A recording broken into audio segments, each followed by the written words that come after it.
Assalamualaikum warahmatullahi wabarakatuh. Biografi Salman Al-Farisi, pencari kebenaran sejati. Para subscriber dan penonton setia ARS Channel, semoga Allah senantiasa melimpahkan rahmatnya kepada kita semua. Hari ini, kita akan mengisahkan perjalanan Salman Al-Farisi, sahabat Nabi yang dikenal sebagai seorang pencari kebenaran sejati. Salman Al-Farisi bukan hanya seorang muslim biasa, tetapi ia adalah simbol perjuangan dalam mencari kebenaran. Ia meninggalkan kekayaan, kemewahan, dan kehidupan nyaman di negerinya demi menemukan cahaya Islam. Perjalanannya yang panjang penuh dengan ujian, namun tekadnya tak pernah padam. Mari kita simak kisah inspiratif ini. Putra bangsawan Persia yang gelisah. Salman Al-Farisi lahir di Persia, di kota Jayan, dekat Isfahan.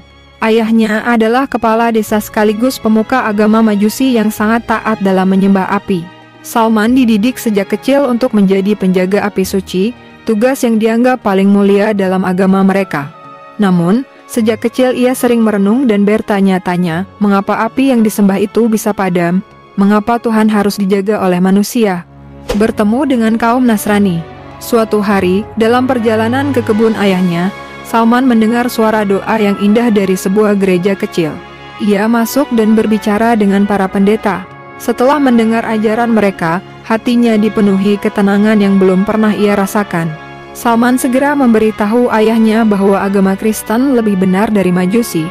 Namun, ayahnya marah besar dan mengurungnya di rumah. Melarikan diri ke Suriah, Salman tidak menyerah. Ia akhirnya berhasil melarikan diri dan bergabung dengan para pendeta di Suriah. Di sana, ia belajar tentang ajaran tauhid dan kehidupan penuh ibadah. Namun, menjelang wafat, gurunya berkata, akan segera muncul seorang nabi terakhir di tanah Arab. Pergilah ke sana dan carilah dia.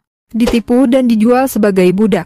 Dalam perjalanan menuju tanah Arab, Salman bertemu dengan sekelompok pedagang Arab yang menjanjikan tumpangan. Namun, mereka malah menjualnya sebagai budak kepada seorang Yahudi di Yatsrib, Madinah. Di sana, ia menjalani kehidupan yang sangat berat, bekerja di kebun kurma dari pagi hingga malam. Meski demikian, hatinya tetap berharap bisa menemukan nabi terakhir yang telah diramalkan. Pertemuan dengan Rasulullah. Saat mendengar tentang seorang nabi yang tiba di Madinah, Salman segera mencari cara untuk menemuinya. Ia membawa kurma untuk diberikan kepada Rasulullah. Ketika ia melihat Nabi Muhammad, hatinya langsung merasa damai. Ia menguji tanda kenabian yang ia pelajari sebelumnya, yaitu bahwa Nabi tidak menerima sedekah, tetapi menerima hadiah. Setelah Rasulullah menunjukkan tanda terakhir, yaitu ciri kenabian di punggungnya, Salman menangis haru dan langsung masuk Islam.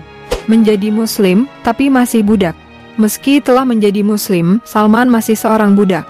Rasulullah bersabda kepada para sahabat agar membantu membebaskannya. Pemiliknya meminta 300 pohon kurma dan sejumlah emas sebagai tebusan. Strategi Perang Khandak.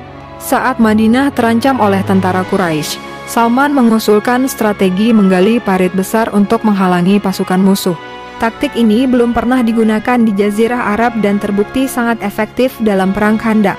Rasulullah berkata, Salman adalah bagian dari keluarga kami Muhajirin dan Ansor, menjadi gubernur yang zuhud. Setelah Islam menyebar luas, Salman diangkat sebagai gubernur Madain Persia. Namun, ia tetap hidup dalam kesederhanaan, tidak memiliki rumah megah, sering memakai pakaian lusuh, dan hanya makan roti kering. Akhir hidup yang penuh kedamaian.